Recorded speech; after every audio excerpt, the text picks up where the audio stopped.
So what does it take to get ahead of 99% of people? Well, it's pretty simple actually. The first step is to stop looking for answers on the internet. Well, that's the video. Make sure to like and subscribe. See you next time. Okay, I'm joking, but only partially. Here's what I mean. Right now, there are a bunch of books, websites, podcasts, YouTube videos, and any other media you can think of, all claiming they can make you successful, get you ahead of 99% of people, and unlock your true potential. The issue is, when you look at them, it's just the same hints you've been hearing since kindergarten. Write down your goals, read books, eat breakfast, work hard, focus, be disciplined, even monk mode. You know, the basics. Here's a hint for you. If it's something 99% of people can do, it's probably not going to give you the edge you are searching for.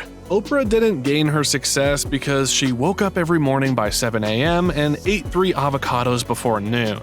Heck, Kobe Bryant ate an entire pepperoni pizza and drank a grape soda before he went out and scored the second most points in an NBA game. The last time I ate like that, the only thing I scored was heartburn. And I didn't destroy any defenses, but I did destroy my toilet. But you read somewhere on the internet, Elon Musk writes everything down that someone tells him, so he doesn't forget. Well, so did my waiter last night, and I'm pretty sure he didn't have $200 billion.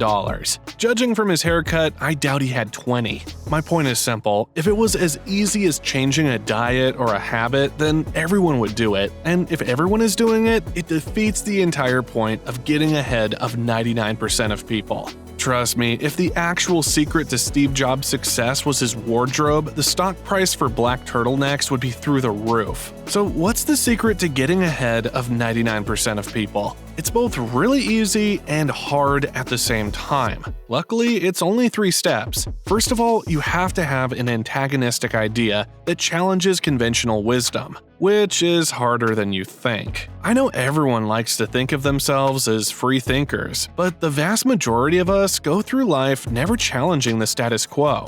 I know right now a lot of you are thinking, great, I challenge the status quo all the time. I'm already on my way to getting ahead of 99% of people. Not so fast, because the second step is also very important. You must also be correct. Most of the antagonistic ideas that are shared in society are very wrong. Your Aunt Karen's Facebook posts are proof of that. The thing here is you can't just be contrarian for the sake of being contrarian. If my boss thought 2 + 2 = 5 and I quit to start my own rival company, it's probably not going to do well if I think 2 + 2 = 3. It's not enough to just go against everyone. You have to go against everyone and be right, and that can be difficult. In today's society, simply going against the grain is sometimes championed as the end of the journey. But if you truly want to get ahead of 99% of people, you have to disagree with everyone and be right. So now you have this antagonistic idea, and everything you said is right. Are you done? Not yet. Just because you're right and you prove they are wrong, that doesn't mean you win. You can ask any married man about that. The final step is the most important one. You have to execute. This is the part where you do the thing. And since you're now doing a thing, it's also become the part people usually focus on the most because it's clearly visible. Now, this is where they pull all the watered down, repetitive crap about being more successful than 99% of people from.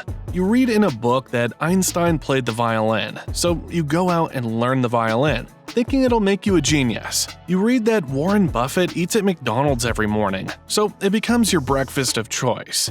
You learn Thomas Edison sometimes only slept 2 hours a night, so you spend your evenings downing coffee, Red Bull, and snorting Adderall in the hopes your light bulb company takes off. It doesn't, and all you have to show for it is $500 worth of infomercial products you bought at 4 a.m. from someone who actually followed this advice of getting ahead of 99% of people. The execution part depends on self-discipline, belief in oneself, consistency and fortitude, which is extremely important. But alone, it's not enough to get you ahead of 99% of people. Let's look at an example that we're all probably familiar with. When Netflix launched, it seemed like a terrible idea. Blockbuster was the king of video rentals with no slowdown in sight. But Netflix had an antagonistic idea, shunning the traditional brick-and-mortar store for an online and mail-in experience free of employees, but also of the dreaded late fees. They made a guess on the direction that people were heading,